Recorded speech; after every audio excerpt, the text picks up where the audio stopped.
Hola y un saludo a todos los estudiantes de la clase de Español 222.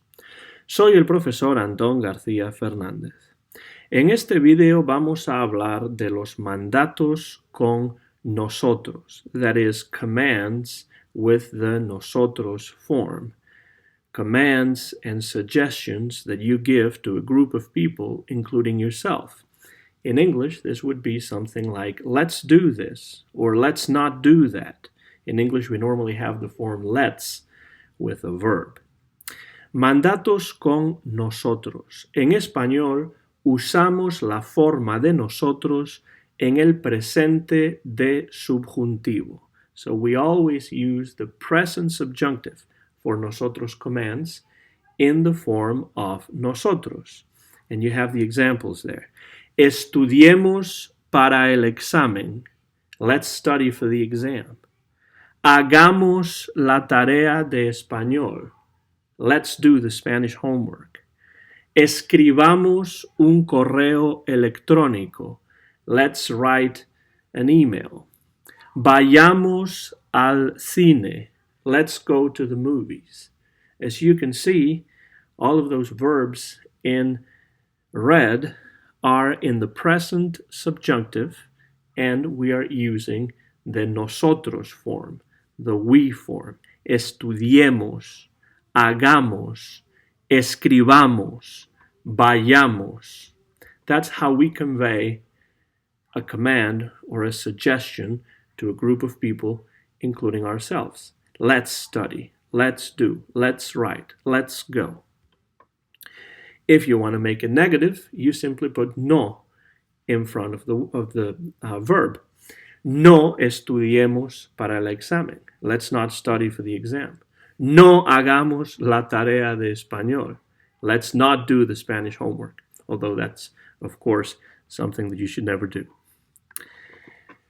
Verbos con se, verbos pronominales. Sometimes we have pronominal verbs, verbs that have a pronoun. So in this case, we do something slightly different. Verbos con se. Eliminamos la S de la terminación.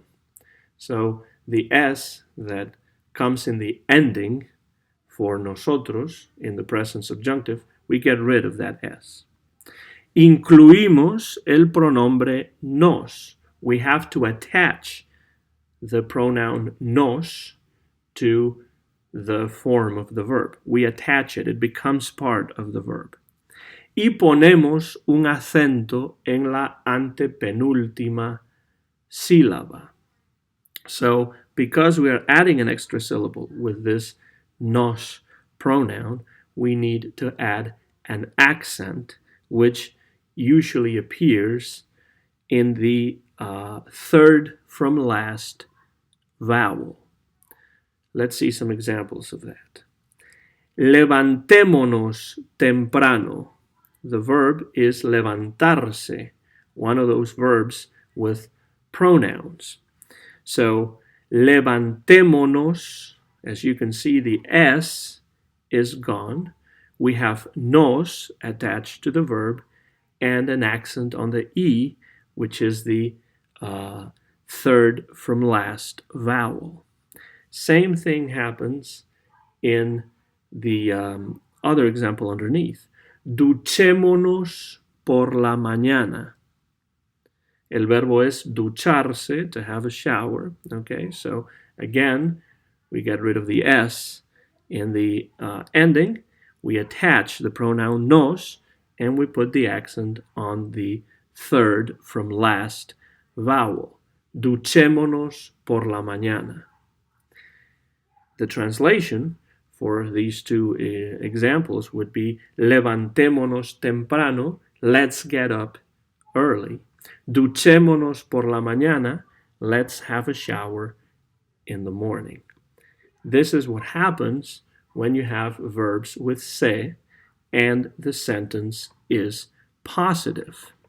But what if the sentence is negative and we have verbs with se? En frases negativas, el pronombre nos va delante del verbo. So if the phrase is negative, The pronoun nos comes before the verb. Ejemplos. No nos levantemos temprano. Let's not get up early.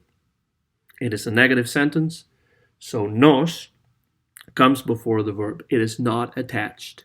You can only attach the pronoun nos if the sentence is positive. No nos duchemos por la mañana. Let's not have a shower in the morning. Again, the pronoun comes before the verb because it is a negative sentence. So remember this, it is very important. If the phrase is negative and we have a verb with se, the pronoun nos has to come before the verb. Not attached, but before the verb. También podemos añadir los pronombres de objeto directo. Direct object pronouns. The direct object pronouns substitute any direct object in a sentence. And if you remember, these pronouns are lo, la, los, las. I'll say it again. Lo, la, los, las. If we want to add the pronouns lo, la, los, or las, we have to add them as part of the verb. They are attached to the verb. Añadimos los pronombres lo, la, los, las como parte del verbo. They are attached to the verb. Y ponemos un acento en la antepenúltima sílaba. Again, the pronoun is adding an extra syllable to the word, and therefore we need to put an accent on the third from last vowel. Let's look at some examples. Compremos un carro. Let's buy a car. Un carro, in that case, is the direct object. It's masculine, it's singular, so we would use the pronoun lo. And we could say, comprémoslo. Let's buy it. As you can see, we attach lo to the verb, and we put an accent on the third from last vowel. And in this case, we do not get rid of the S. We do not get rid of the S. Comprémoslo. Another example. Hagamos la tarea. Let's do the homework. La tarea is the direct object. It is feminine and it is singular, so we would use the pronoun la. Hagámosla. Let's do it. Okay, again, we attach the pronoun to the verb and we put an accent on the third from last vowel. We don't get rid of the S. So that's how you do it if the sentence is positive. But if the sentence is negative, again, it's going to be a little bit different.